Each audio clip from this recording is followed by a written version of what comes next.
इस देश में जब भी कहीं दलितों के ऊपर अत्याचार की खबर आती है तो कट्टरवादी मुस्लिम संगठन घड़ियाली आंसू बहाते हुए षड्यंत्र करने वहां पहुंच जाते हैं। इनका मकसद दलितों से सहानुभूति दिखाना नहीं होता है, बल्कि ये मौके का फायदा उठाकर हिंदुओं के बीच जातीय संघर्ष को बढ़ावा देना चाहते हैं। ताज़ा मामला हाथरस का है, जहां दलित लड़की से हुए बलात्कार के बाद मुस्लिम कट्टरपंथी संगठन पीएफआई का नाम सामने आया है।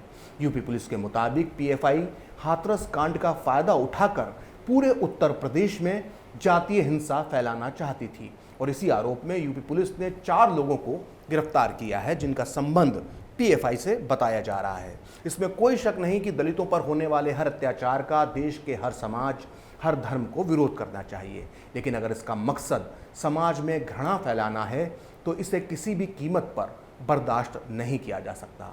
दरअसल इस देश का इतिहास गवाह है कि मुस्लिम कट्टरपंथियों ने हमेशा से हिंदू समाज को तोड़ने के लिए दलितों को भड़काने का काम किया है। आज मैं खरी बात में आपको तथ्यों, तर्कों और सबूतों के साथ बताऊंगा कि किस तरह से मुस्लिम कट्टरपंथी दलितों को अपने साथ मिलाने के लिए उनके दिलों में जहर भरते हैं और मुस्लिमों के इस खतरनाक इरादे पर बाबा साहब अंबेडकर ने कैसे दलितों को आगाह किया था, आज मैं आपको ये भी बताऊंगा। साथ ही मैं आपको बताऊंगा कि डॉक्टर अंबेडकर ने मुस्लिम धर्म में मौजूद जाति व्यवस्था की कैसे धज्जियां उड़ाई थी और खुद कैसे डॉक्टर अंबेडकर को मुस्लिमों की छुआछूत का सामना करना पड़ा था और यहाँ तक कि मुसलमानों ने उन्हें तालाब का पानी पीने से भी रोक दिया था। लेकिन शुरुआत में करूंगा उस इंसान से जिसे सर सैयद अहमद के बाद मुसलमानों का सबसे बड़ा नेता माना गया था। जिन्ना और इकबाल से भी काफ़ी पहले इस इंसान ने भारत में अलगाववाद की नींव रखी थी। मैं बात कर रहा हूँ जिहादी मानसिकता के कट्टरपंथी मुस्लिम नेता मौलाना मोहम्मद अली जौहर की। खिलाफत आंदोलन के बाद इन्होंने न केवल हिंदुओं के खिलाफ जहर उगला, बल्कि इनकी गिद्ध दृष्टि दलितों पर भी थी। मोहम्मद अली जौहर की सोच कितनी छोटी थी, इसका अंदाज़ा इसी बात से लगाया जा सकता है कि उन्होंने दलितों को किसी वस्तु की तरह हिंदू और मुसलमानों के बीच आधा आधा बांटने की बात कही थी। और ये बात मैं ऐसे ही नहीं कह रहा, इस बात को लिखा है खुद डॉक्टर अंबेडकर ने अपनी इस किताब पाकिस्तान अथवा भारत के विभाजन में, जो इस वक्त मेरे हाथ में है। इस किताब के पेज नंबर 245 पर डॉक्टर अंबेडकर ने मोहम्मद अली जौहर के कुत्सित विचारों को साफ साफ शब्दों में लिखा है। मोहम्मद अली ने क्या कहा था, अब आप ये ध्यान से सुनिए जो इस किताब में दर्ज है। मुस्लिम सामाजिक संगठनों द्वारा दलितों का धर्मांतरण करते ही हिंदू अखबारों में हो हल्ला शुरू हो जाता है।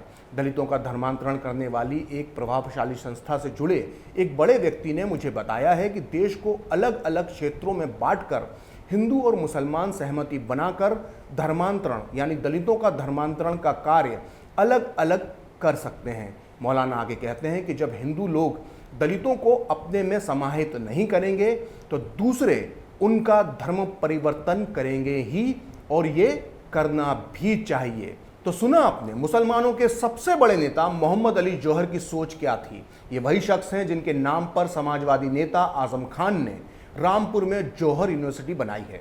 अब आगे सुनिए दलितों पर मुसलमानों की इस गिद्ध दृष्टि पर डॉक्टर अंबेडकर क्या कहते थे। डॉक्टर अंबेडकर ने अपनी इसी किताब में साफ साफ लिखा है कि मुसलमान हमेशा से दलितों को लालच की नज़र से देखता है। इस वजह से दलित हिंदू और मुसलमानों के बीच ईर्ष्या का कारण बनते हैं, क्योंकि हिंदुओं को इस बात का डर रहता है कि मुसलमान दलितों को अपने साथ मिलाकर कहीं और अधिक शक्तिशाली ना बन जाएं। मुसलमानों ने 1909 में इस बात का विरोध किया था कि दलितों ने वोटर लिस्ट में खुद को बतौर हिंदू क्यों दर्ज करवाया है। सोचिए, डॉक्टर अंबेडकर के मुताबिक 1909 से ही मुसलमान इस बात पर नाराज थे कि दलित खुद को हिंदू क्यों मानते हैं, और यही सोच आज 2020 में भी जिंदा दिखती है। आज कुछ कट्टरपंथी मुसलमान दलितों के लिए झूठे आंसू बहाते हैं, लेकिन खुद इनके धर्म में भी छुआछूत की जड़ें गहरे तक बैठी हुई हैं। और ये बात मैं नहीं कह रहा, बल्कि इस मुस्लिम छुआछूत का सामना खुद डॉक्टर अंबेडकर ने किया था।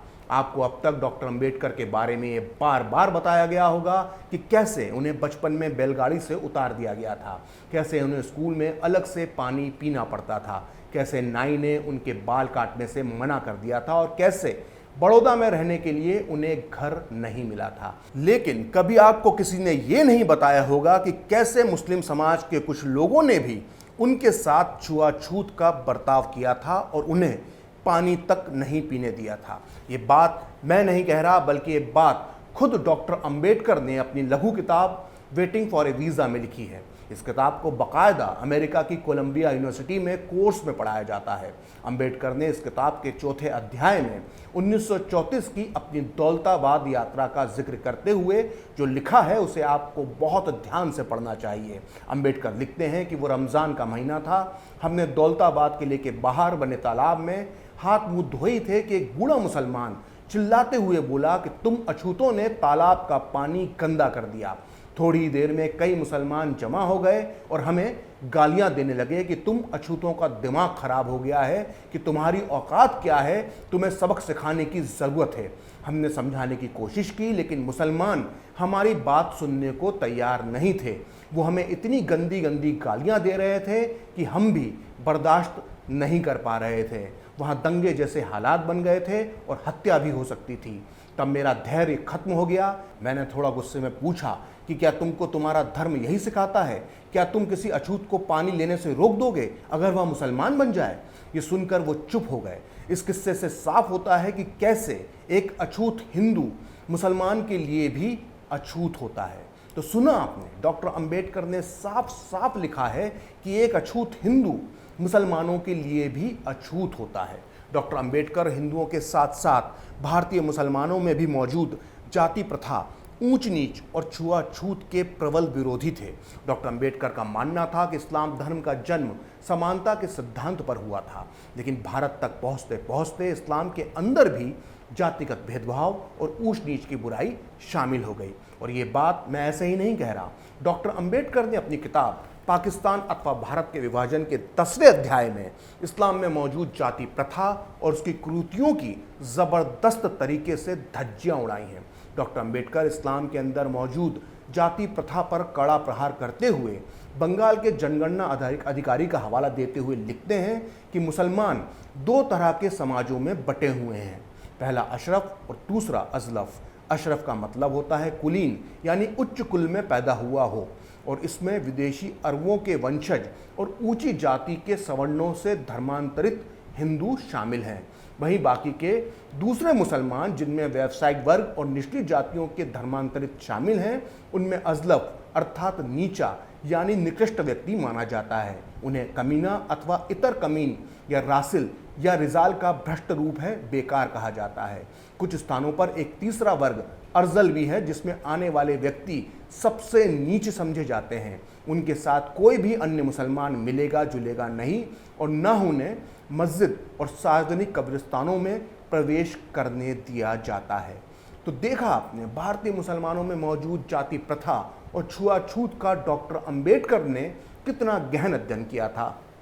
आपको मैं एक बार फिर बता देना चाहता हूं कि ये मेरे नहीं, डॉक्टर अंबेडकर के विचार हैं और उन्होंने अपनी इस किताब पाकिस्तान अथवा भारत का विभाजन में लिखे हैं और इस विचारों को शब्दशः मैं यहाँ पेश कर रहा हूँ। जिसको भी मेरी बात पर शक है उसको मैं चुनौती देता हूँ कि वो ये किताब पढ़ ले और मेरी बात को गलत साबित करके दिखा दे। मैं यहाँ जब आपको आगे बताने वाला हूँ उसमें हूबहू डॉक्टर अंबेडकर द्वारा लिखे गए जातिगत शब्दों का इस्तेमाल किया गया है जो उन्होंने अपनी इस किताब में लिखे थे।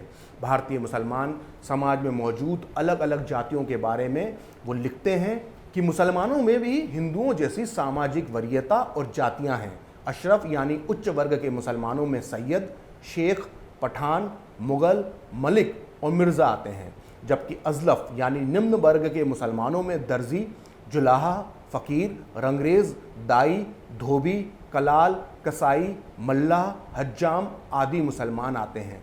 वहीं डॉक्टर अंबेडकर आगे लिखते हैं कि मुसलमानों के सबसे निकृष्ट वर्ग में भानार, हलालखोर, कस्बी, लाल बेगी, मोक्ता और मेहतर आते हैं। यानी इस प्रकार ये साबित हो जाता है कि डॉक्टर अंबेडकर दलितों की स्थिति के मामले में इस्लाम को हिंदू धर्म से बहुत अलग नहीं मानते थे।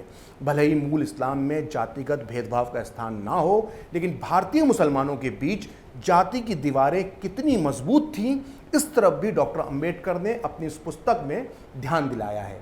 वो पेज नंबर 230 पर लिखते हैं कि मुसलमानों के अंदर व्यक्ति को अपनी जाति का नाम कायम रखना पड़ता है जिसमें उसने जन्म लिया है। अगर वो अपनी जाति से अलग कोई दूसरा पेशा अपना लेता है तब भी उसे उसी समुदाय का माना जाता है जिसमें उसने जन्म लिया था। जैसे हजारों जुलाहे कसाई का धंधा अपना चुके हैं लेकिन वो जुलाहे ही कहे जाते हैं। बंगाल के जनगणना अधिकारी के हवाले से लिखने के बाद डॉक्टर अंबेडकर आगे लिखते हैं कि बंगाल के तथ्य ये दर्शाने के लिए पर्याप्त हैं कि मुसलमानों में जाति प्रथा ही नहीं बल्कि छुआछूत भी प्रचलित है। इस बात से सिद्ध हो जाता है कि निसंदेह भारत में मुस्लिम समाज में भी हिंदू समाज की तरह सामाजिक बुराइयों से अछूता नहीं है। तो सोचिए, जिस व्यक्ति ने ताउम्र छुआछूत और भेदभाव के खिलाफ संघर्ष किया हो तो भला ऐसे किसी धर्म की तारीफ क्यों करेगा जिसमें ये सारी बुराइयां मौजूद हैं। ऊपर से डॉक्टर अंबेडकर का ये भी मानना था कि मुसलमान समाज सुधार के विरोधी होते हैं। वो अपनी इस किताब के पेज नंबर 233 पर लिखते हैं कि मुसलमानों ने समाज में मौजूद बुराइयों के खिलाफ कभी कोई आंदोलन नहीं किया। हिंदुओं में भी सामाजिक बुराइयां मौजूद हैं, लेकिन अच्छी बात यह है कि वो अपनी इस गलती को मानते हैं और उसके खिलाफ आंदोलन भी चला रहे हैं। लेकिन मुसलमान तो ये मानते ही नहीं कि उनके समाज में कोई बुराई है। दरअसल मुसलमान समाज सुधार के प्रबल विरोधी हैं। कई मुस्लिम कट्टरपंथियों का दावा करते हैं कि डॉक्टर अंबेडकर मुसलमान बनना चाहते थे, लेकिन हकीकत में डॉक्टर अंबेडकर ऐसे किसी भी धर्म के साथ नहीं जुड़ना चाहते थे जो उन्हें अपने साथ मिलाकर देश की जड़ें कमजोर करने का षड्यंत्र रच रहा हो। इसलिए अंबेडकर ने इस्लाम और ईसाई जैसे विदेशी धर्मों के ऊपर भारतीय बौद्ध धर्म को तरजीह दी और इसका सबूत मिलता है इस किताब में, जिसका नाम है डॉक्टर बाबा साहेब अंबेडकर का जीवन चरित्र, जो इस वक्त मेरे हाथ में है।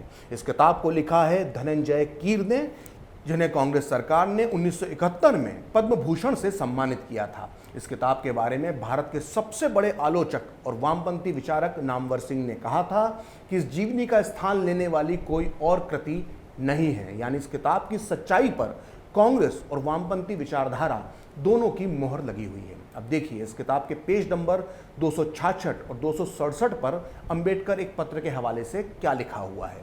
डॉक्टर अंबेडकर ने जुलाई 1936 में लिखा था कि दलितों के धर्म परिवर्तन की वजह से देश पर क्या असर पड़ेगा ये ध्यान में रखने लायक है। अगर दलित मुसलमान या ईसाई बने तो वो अराष्ट्रीय हो जाएंगे, अगर वो मुसलमान बने तो मुसलमानों की संख्या दुगनी हो जाएगी और अगर वो ईसाई बने तो ईसाइयों की संख्या 5-6 करोड़ हो जाएगी। इसका नतीजा ये होगा कि इस देश का पर ब्रिटिश हुकूमत की पकड़ और अधिक मजबूत हो जाएगी। कुल मिलाकर डॉक्टर अंबेडकर दलितों को समाज में समानता का अधिकार दिलाना चाहते थे, जो उन्हें इस्लाम में किसी भी कीमत पर संभव नहीं दिख रहा था। इसलिए ये कहा जा सकता है कि उन्होंने हमेशा खुद को और अपने दलित समाज को इस्लाम से दूर रखने की कोशिश की, लेकिन इसके बाद भी कुछ कट्टरपंथी मुसलमान हाथरस जैसे मामलों का फ़ायदा उठाकर दलितों को बरगलाने में जुटे रहते हैं। दरअसल इस देश के हर वर्ग को डॉक्टर अंबेडकर के विचारों को फिर से समझना चाहिए, लेकिन इस देश के लिबरल, बामियों और जिहादी सोच के लोगों ने डॉक्टर अंबेडकर के विचारों का अपहरण कर लिया है, यानी एक तरह से उनके विचारों का किडनैप कर लिया है। या आप यूँ भी कह सकते हैं कि इन लोगों ने डॉक्टर अंबेडकर के विचारों को कैद कर लिया है। डॉक्टर अंबेडकर के विचारों को अपनी बपोती मानने वाले ये तथाकथित बुद्धिजीवी दरअसल एक तरह के पूर्वाग्रह से ग्रस्त हैं। ये जानबूझकर डॉक्टर अंबेडकर को एक वर्ग विशेष का नेता और एक वर्ग विशेष का दुश्मन बनाकर ही पेश करना चाहते हैं। फिलहाल खरी बात प्रखर के साथ में इतना ही। आप चाहें तो मुझसे जुड़ने के लिए मेरे फेसबुक पेज प्रखर श्री 78 को लाइक कर सकते हैं, और अगर ट्विटर पर आप मुझसे जुड़ना चाहते हैं तो मेरा ट्विटर हैंडल है प्रखर श्री 78। अगर आपको ये वीडियो पसंद आया तो इसे लाइक करें, शेयर करें और कैपिटल टीवी को सब्सक्राइब करें। नमस्कार। अगर आपको हमारा वीडियो पसंद आया हो तो इसे लाइक करें, हमारे चैनल को सब्सक्राइब करें और हाँ, बेल आइकन दबाना ना भूलें ताकि आप तक हमारे वीडियो की नोटिफिकेशन पहुंचती रहे। आप अपना सुझाव हमें कमेंट बॉक्स में दे सकते हैं। हमारे साथ जुड़ने के लिए शुक्रिया।